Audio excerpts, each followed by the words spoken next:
How's it going, guys? How y'all doing? In this video, we're talking about the threats Nick Shirley has been having ever since he's been exposing the fraud with Minnesota. Let's react to it.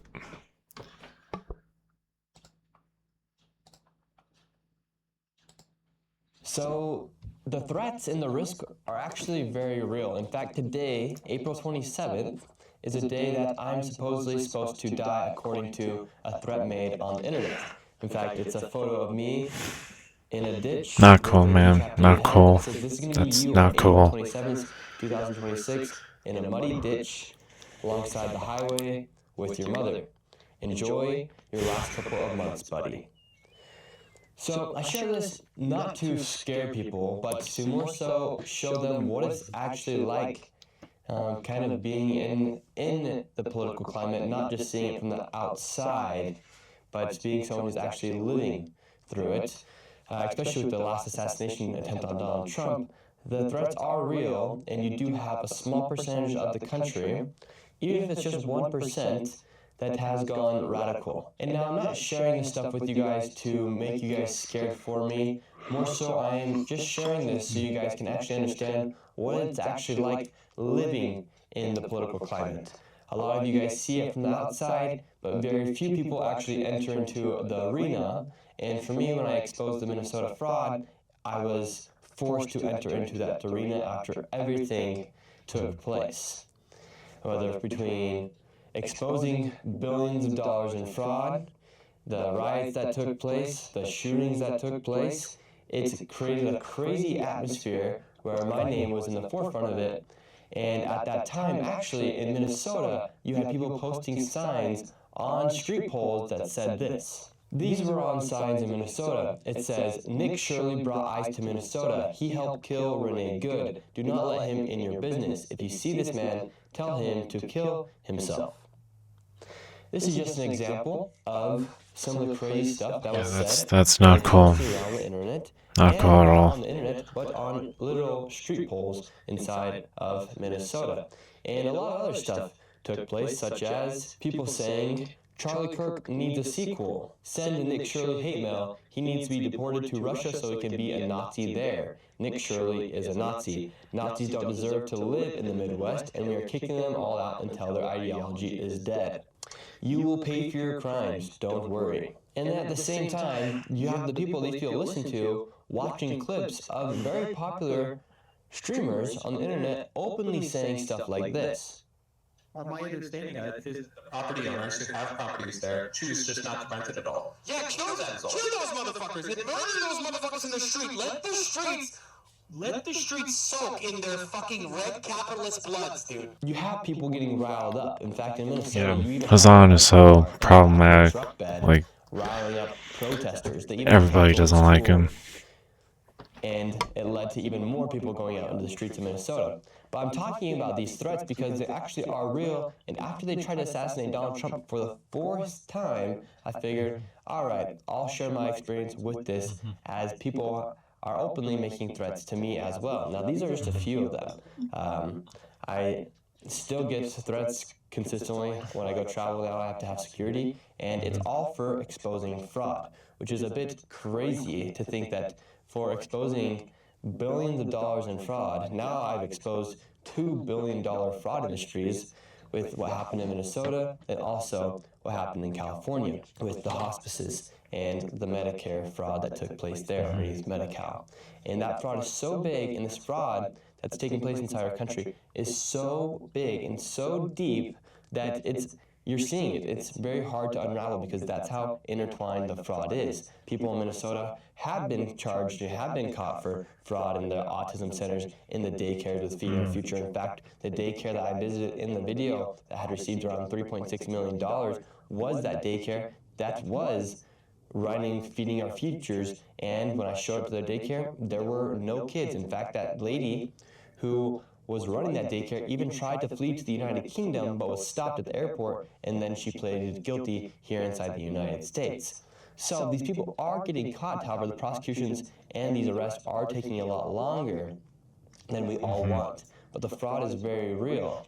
And for you to expose fraud inside the United States, you'd think it'd be celebrated, Yes, especially all of by this is just a terrible by the government inside of situation. these states. However, as you guys have seen time and time again, the governors then come out defending the fraudsters versus the person exposing the fraud, creating this weird paradox where their radicalized group of a small percentage, the public that they're trying to speak to and the public that they're trying to get their votes from, then has that little subset of people who actually are radicalized. And they then go after the person exposing the fraud. While the majority of the country, I would say about more than 90% of the country is happy that this fraud is being exposed because we all pay taxes and we don't like to see our money go to waste. However, when politicians, for instance, Governor Tim Walz, is exposed and this billion-dollar fraud ring that's been going underneath him is exposed, he then comes out and says that you are a white supremacist for going after the fraud. You're a delusional far-right conspiracy theorist. However, he then drops out for running for re-election because of the fraud. That's how deep it is. But yet he wants to perceive you to the public as if you're some delusional far-right conspiracy theorist or that you're a white supremacist for exposing the fraud, because then that makes you look like the bad person. Meanwhile, less people think about what he has actually done. Or Ilhan Omar being in the back of a truck bed riling up protesters to go against ICE and abolish ICE. Meanwhile, there are billions of dollars of fraud that's been taking place underneath her district. And then let's take California, for example. I go there and I expose $170 million in fraud that actually exposes a whole entire billion-dollar industry. Well, what does the governor do? The governor then posts an AI-generated image of myself looking like a pervert going into daycares asking, where are the kids? Well, the thing is, there were actually never any kids to start off with. However, millions and billions of dollars is being stolen from the people of California and the people of the United States, because that money is also federal money, yet they want to make me look like the bad person for exposing that fraud. Once again, that then goes and radicalizes a small percentage of the country. Even if a small percentage of the country is radicalized, let's say just 1%, that is 3 million people. Now let's just say 0.5% of the country is radicalized and they do believe what they hear in the news or what they hear from the people they listen to. For instance, just the idea of letting red capitalist blood soak in the streets. So then let's say that 0.5% of the country That's terrible. is radicalized. That is still All just for 1.5 saying the million truth. people. That's a very large size army. Like, that's a huge amount of people that are then radicalized.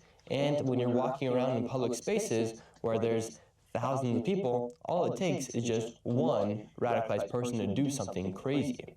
And when you think about that, it makes you realize how crazy the political climate here is inside the United States when you have been hearing people on the right be called Nazis, fascist, far right, everything to then make the radicalized 0.5, 0.1%, even if it's 0.1%, that's still 300,000 people. So you have a small percentage of the country who are quite literally radicalized into believing that they need to go out and kill you. They need to go out and stop you because you are a far-right fascist. You are a Nazi. When in reality, you are nothing even close to that. And so they use these trigger words to then radicalize a small subset of the country. And it's And also, I want to talk about this right now. Even though I'm not for the anti-woke grift, but I'm not for people who have the right to tell the truth or have a right to opinion, to have death threats, having attacks, and all that. It's terrible. I wish both sides can handle this conflict in a more mutual way instead of being violent and attacking each other over this matter. Yeah, this is generally insane. the truth should come out and the people who are part of this fraud should be held accountable. That's what I'm all for. So, actually working. That's the terrifying part. We had Charlie Kirk, who was brutally and horrifically assassinated in front of thousands of people. That was just one radicalized individual who then went and took his life. You've had 4 people try and kill President Trump. I receive messages frequently saying that they're coming for me or they would like to kill me, which is not okay. quite frankly a bit crazy. Then you walk the streets and all people are thankful for you for doing what you're doing, which is great to see. However, like I said, even if it's just 0.1% of the population, that is still 300,000 people. Say it's 1%, 3 million people, which is a large army.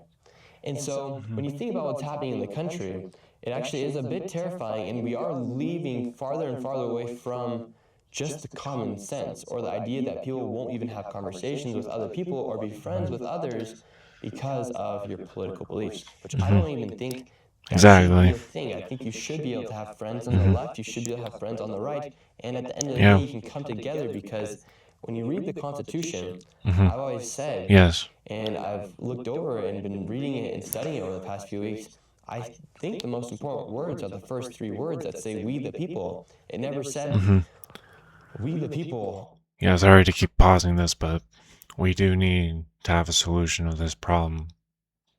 You gotta stop the hate. We should, love thy neighbor, from, the 10 Commandments, right? Yeah, we should be doing that despite our differences, despite our different opinions. Yeah, exactly. We need to come together and make this country and world a better place instead of all this violence and hate. On the Republican Party, we the people. On the Democratic Party, we need the best for our party. It says we the people. Like, America was created to bring forth a better society, and we are the best society. Every other country had thousands of years to do it. We've had 250 years to do it, and everyone to this day wants to come here. They want to know more about the United States, and we are the powerhouse of the world, essentially. Everything runs through the United States. The dollar is supreme for a reason, and that's because of what made America great in those first 250 years, and now for these next 250 years, what's that going to look like if we can't even have a conversation with a Democrat and a Republican? It's actually very terrifying. And I want to make this video, it's a bit different than anything I've ever posted here on this channel, but I just want to show you guys and tell you guys from a perspective of somebody who's actually living inside of the arena, not just an outsider speculating or being a critic. In fact, I'm quite frankly on the streets going about making these videos, showing what's happening inside our country. And from the perspective of just of everyday Americans, our country's so huge and diverse, and it's so big and so amazing. And the perspective and point of view you get from people out in public is what actually makes journalism great, is because you actually need the source from the people. You don't need the source from somebody sitting behind a podcast desk. Quite frankly, you need it from the people. So that's what I personally try to do, so people can see it for what it is. And I believe President Trump said something super important after the assassination attempt just the other night. I want to play that clip right here. Studied assassinations, and I must tell you, the most impactful people, the people that do the most, you take a look at the people, Abraham Lincoln, I mean, you go through the people that have gone through this, where they got them. But the people that do the most, the people that make the biggest impact, they're the ones that they go after. They don't go after the ones that don't do much because they like it that way. And when you look at the people that have either, whether it was an attempt or a successful attempt, they're very impactful people. Just take a look at the names there, the big names. And I hate to say I'm honored by that, but I've done a lot. We've done a lot. We've taken this country, and we were a laughing stock for years, and now we're the hottest country anywhere in the world. We've changed this country. And there are a lot of people that are not happy about that. And now, if you look at the past as far as who's been assassinated between Abraham Lincoln, MLK, John F. Kennedy, Charlie Kirk, they are going after people who are doing something good for society. They only go after the people that are actually creating an impact. And for that same reason, I believe that's why people come after me for exposing fraud, because it is making an impact. And Look what happened to Jesus and the disciples 2,000 years ago. Yeah, exactly. Yep. Jesus got crucified, and thank God that he resurrected from the dead. But the 12 disciples, most of their deaths were very painful. I don't want to go into detail about it. Don't want to, change the subject with this video. I may do it on another time, but you know what I mean. is taking down billion-dollar fraud industries. And so when you're doing something good and you're doing something impactful, a sign that you're doing something good is actually by receiving pushback from the opposition, because we've learned that the fraudsters do complain the loudest, and those that are committing the crimes are also complaining the loudest because they don't want their crimes and their fraud to be exposed. And so when you're doing something Not impactful wanting for to the be public held and the people, accountable. be ready and expect the opposition to come after you. It's just a sad reality that we are living in. I don't think that it's going to change anytime soon. In fact, it might only get worse. So I just want to share this perspective with you guys. And what happens in public affects what happens in the private. For instance, if people are calling you all sorts of things and creating all these sorts of narratives and lies in the public, what happens to you privately is a bit different. The perspective from an outside then affects who people think you are actually. And for instance, in my case, I remember I exposed this fraud, and I remember just receiving like an onslaught of messages, both positive and negative, from people I haven't talked to in years, And some people are obviously in support, and some people are saying, like, why are you doing this? Like, what's this? Like, calling you all sorts of stuff, when in reality, you're just going about doing a public service. Or you have a lifelong friend who is no longer your friend for simply just exposing that, or family members who just stop talking simply because of that, or just friends that one day you're talking, you're having a great conversation, and before the fraud, and then you expose the fraud and never ever to be seen again. It's just really weird stuff that happens when you go out and you do something that does make a difference. And that's just kind of the consequences, and maybe not so the consequences, but what happens when exposing the truth. And I want to share this quote while I wrap this up. There's a super powerful quote. It's by Mark Twain, actually. And it says, "The truth has no defense against a fool determined to believe a lie." That might be the most true quote I've ever read. The truth has no defense against a fool determined to believe a lie. You can't convince a fool who's determined to believe a lie to believe the truth. In this world, there are things that are truth and stuff that is not truthful, obviously. And we must pursue those things and those actions and the beliefs that follow with truth.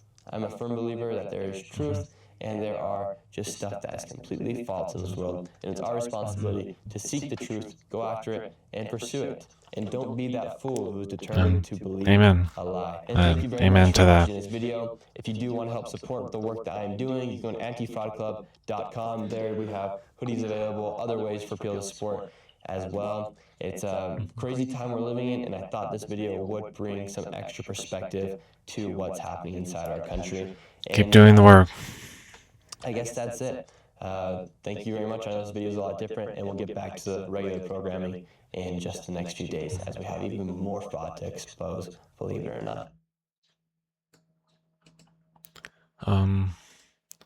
Especially for myself as well. I'll keep doing the videos I'm making. I know it's different, more serious, but I'll do more like reacting to funny stuff or whatever, doing like comic book stuff, or whatever you guys like. And it's true. The truth needs to be told. That's all I have to say about it. So anyway, guys, I'll see you guys later. Peace.